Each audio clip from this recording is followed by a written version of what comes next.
All right, this is just going to be a very short description of this last slide from the methods lecture. I know it got cut off a little bit with the end of that methods lecture, so I just wanted to go through and do a little description on some of these.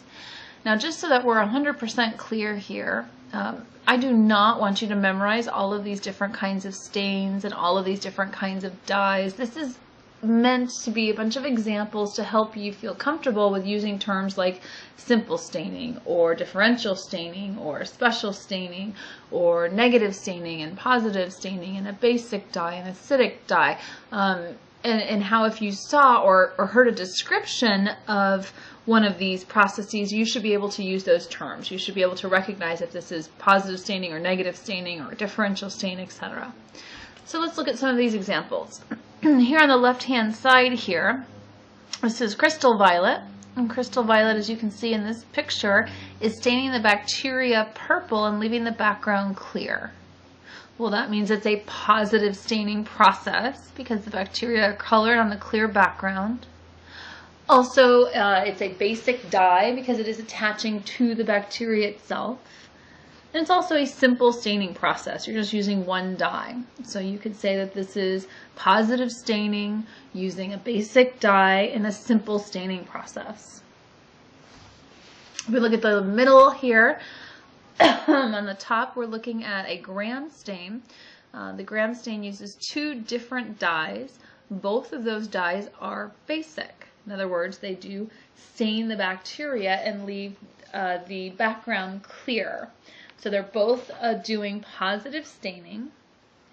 And the two dyes that they use here are saffronin, which is that pink color, and crystal violet, which is the dark purple. And when you use this combination, this process of gram staining, some things turn purple, some things turn pink during the process. Now, it's all positive staining and they're both basic dyes, but because some things turn purple and some things turn pink, we could call this staining process differential, because the gram stain allows you to differentiate between those cells that turn pink in the process and those cells that turn purple during the process. If we look all the way to the right-hand side here on the top, excuse me, we're looking at India ink. India ink does negative staining, where the bacteria are clear on a stained background. That's negative staining with an acidic dye. And so you can see like the dark background here and the cells that are clear. And you may notice that the cells don't look perfectly smooth. They have more kind of a fried egg appearance. And that's because what looks like the yolk of that fried egg is actually the cell itself. Around the outside, what looks like egg white is actually the capsule, a thick sugary coat around the outside of the bacteria. So India ink is indeed an acidic dye because it's not attaching to the bacteria, it's attaching to the background, which means it does negative staining because the background's dark and the bacteria are clear. But it is also a special stain because it is emphasizing a special part of the cell. It's emphasizing that capsule. Let's see, we can look at a couple other examples here. Middle on the left-hand side, this is methylene blue, staining the bacteria through positive staining. It is a basic dye, a simple staining process. Here's a great example. In the bottom in the middle, here is a spore stain. In a spore stain, you use malachite green, a green dye, as well as saffronin, the pink dye.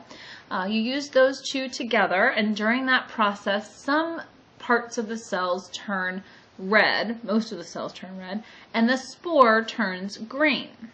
So it is a differential process. You're using two different stains. Parts of it turn pink, parts of it turn green. They're both doing positive staining. They are both basic dyes. You could also call it a special staining process because it's meant to find a particular part of the cell called the spore. So you could call it differential and special. Here's an example of a negative stain. This is a negative stain where the bacteria itself is white here on this kind of gray background. It's a negative staining process done with an acidic dye. So those are some examples. Again, I want to remind you, please don't try to memorize the exact dyes and processes that we used. I just want you to be familiar with how to use those terms. If you heard a description of a staining process, you should be able to decide if it was a simple staining process or differential or special or negative, positive, basic dye, acidic dye, those sorts of terms. Okay, I'll see you guys next time.